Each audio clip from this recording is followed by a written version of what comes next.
You're listening to the Cooking from Scratch podcast. Hello, everyone. I'm so grateful you're here with me today. I'm Aliye Aydin, and today we're diving into two powerful ingredients that can transform your cooking and your energy: gratitude and high protein meals.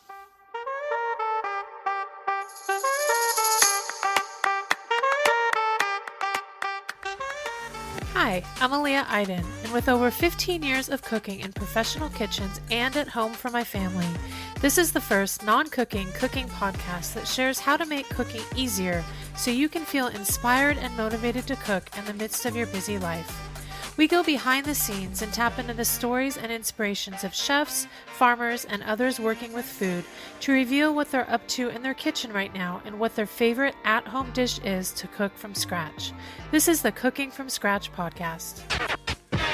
This year, I've refocused the podcast and I'm leaning more into the healing aspect of homemade meals. A couple of years ago, I started eating high-protein meals, which resolved some health issues I was having. Then this fall, I started a cooking membership for high-protein eaters to share my favorite recipes and meal plans that I developed to help others on the same journey.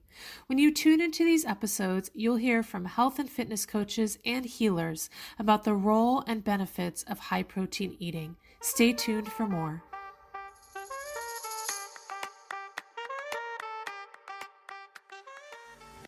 For women over 40, these aren't just buzzwords. Gratitude helps us find joy and motivation in the kitchen, while protein is key for supporting muscle, balancing our blood sugar, and sustaining energy throughout our busy days. In this episode, I'll share how embracing gratitude can inspire you to cook meals that truly nourish your body and soul. Plus, introduce a delicious recipe that brings it all together, my versatile walnut pesto. Let's dive in. When it comes to cooking, gratitude is more than just a nice feeling. It's a powerful motivator that transforms challenges into opportunities. I truly believe this. Gratitude helps us recognize the gifts in our kitchen, the fresh ingredients, the tools, and our own ability to create nourishing food. But it's also about experiencing the wisdom of a half-empty glass, like noticing what's missing and trusting in our ability to adapt. This is part of the reason I love cooking so much. It's easy to get overwhelmed by the daily grind, especially when you discover you're out of an ingredient. And this moment can trigger panic or worry because we often doubt our skills to substitute or continue with a dish or a recipe that we're making. Yet these glass half-empty moments are invitations to practice faith and creativity, to stay calm and find solutions, whether it's searching for substitutes, asking for help, or making a quick trip to the store. That's my last option. I hardly ever do that. I'm more about the substitutes. So by embracing gratitude here, we shift our mindset from frustration to learning, allowing cooking to become a joyful ritual rather than a chore. Gratitude acts as a bridge to abundance, joy, and motivation, keeping us fully present and engaged. Being present is crucial in cooking. It helps us smell fresh ingredients. It helps us hear the sizzle of onions. It helps prevent us from burning our hand. We can see when a dish is perfectly done. We can feel the texture of something we've just baked. This awareness deepens our connection to food and just enriches the entire experience. So here are some ways to practice gratitude in cooking. Some are which are way more obvious or you may be way more familiar with than others.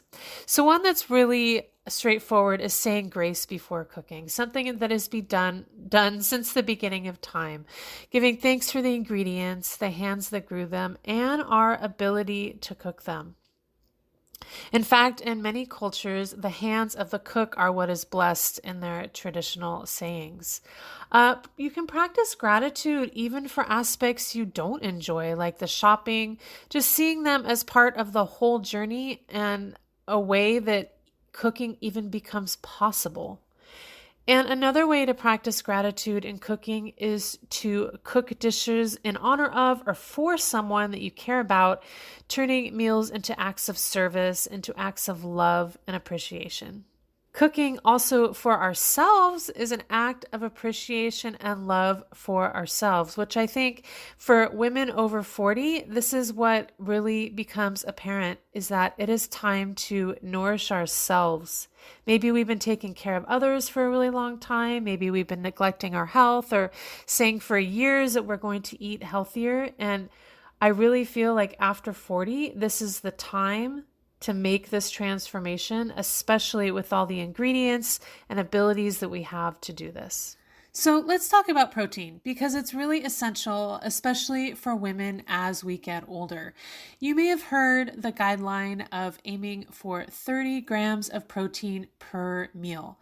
Research shows this is the amount needed to maximally stimulate muscle protein synthesis. That means make new muscle, which is the process that helps us maintain our muscle mass as we age.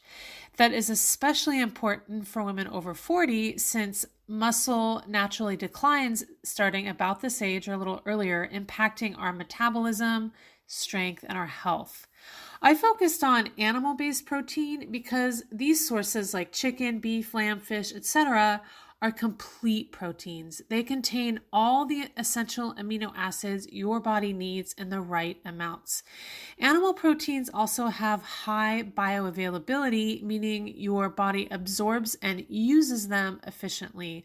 And while plant proteins have value, animal-based protein offers more of a straightforward way to ensure that you get enough muscle-supporting nutrition, especially if you want to keep things simple and effective. I'm always a fan of simple and effective. I'm not sure about you, but definitely I'm a fan.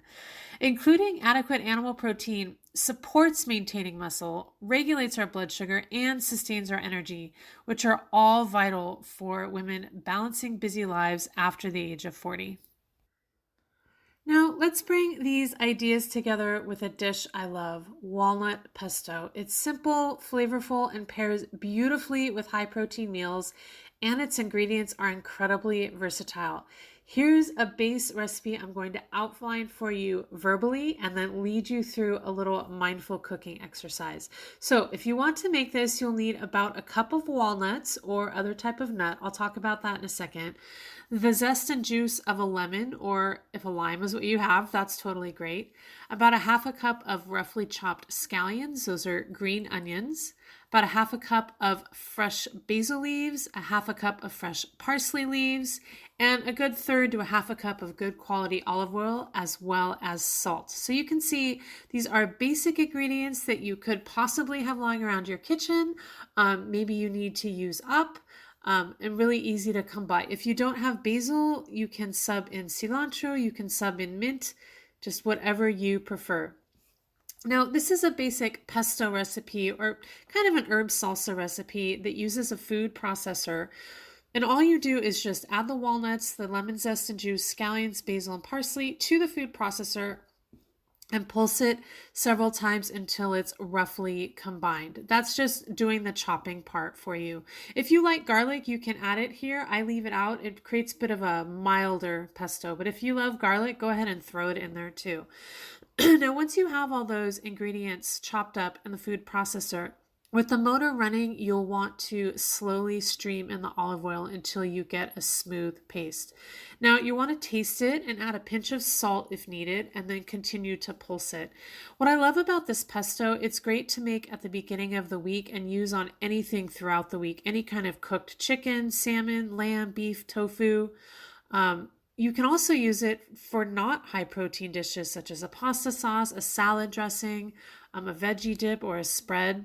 And like I mentioned before, if you don't have walnuts, almonds, hazelnuts, cashews could make a good substitute, and even some pine nuts as well, if that's something that you would enjoy. So now that you have the basic recipe, I want to invite you into a mindful cooking practice that can help make preparing this pesto more fulfilling and satisfying. Now, this might not be something you've experienced before, this practice I'm going to take you through, and I invite you to keep an open mind. It's very short, and I invite you to notice how you feel before and after you go through this little small exercise. So let's get started. I invite you to settle in, breathe deeply, and bring your heart and mind together. You may close your eyes if it's comfortable. Imagine yourself in your kitchen with these ingredients before you, the walnuts, the lemon, the herbs, etc. Notice your feelings in the moment: excitement, worry, gratitude, exhaustion. All of them are okay. As you envision measuring each ingredient, picture the hands of the farmers and producers who brought them to you. Offer them your thanks. If you grew some yourself, thank yourself too. Visualize putting the walnuts, lemon zest and juice, scallions, basil, and parsley into the food processor, pulsing it to combine with the button, just little short pulses. And once all that's chopped up, visualize yourself with the motor on the food processor running, slowly streaming in that olive oil. Now, if you hear any kind of doubts, like, am I doing this right? Or you notice your thoughts are completely somewhere else, smile and reassure yourself that you are doing it right, and you are right here where you belong. Now, turn off the machine and taste your pesto. Notice the walnuts, the herbs, the lemon. Does the flavor pop in your mouth? Is there a zing? Or does it taste kind of flat? If it tastes flat, add some salt and pulse again until you're satisfied with the taste. If you think it could use a little bit more acidity, a sharpness to it, feel free to add more lemon juice or a different type of acid like a white wine vinegar or a red wine vinegar. When you're done, you're going to spoon the pesto into a container and imagine all the ways you'll enjoy it: on a grilled chicken breast, fish, tossed in pasta, dressed on salads, or as a dip. Offer gratitude again for the ingredients, tools, and your ability to nourish yourself. Thank you so much for joining me today to explore gratitude and protein. I'm curious to hear how that little practice was for you. I really believe that these are the secret ingredients, gratitude and protein, to joyful, energizing meals after 40. If you want more recipes designed with these principles, you can grab my free high protein starter pack at highproteinstarterpack.com. And I would love to hear how gratitude influences your cooking and how protein fuels your day. Connect with me on Instagram at soulspacechef or on my youtube.com/soulspacechef. So remember, keep cooking from scratch, savor every bite, and I'll see you next time.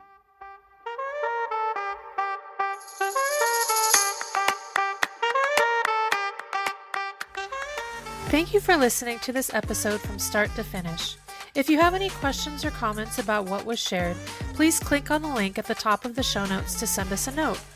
If you enjoyed this episode, please consider leaving us a review on Spotify or wherever you listen to podcasts, and share this episode with your friends.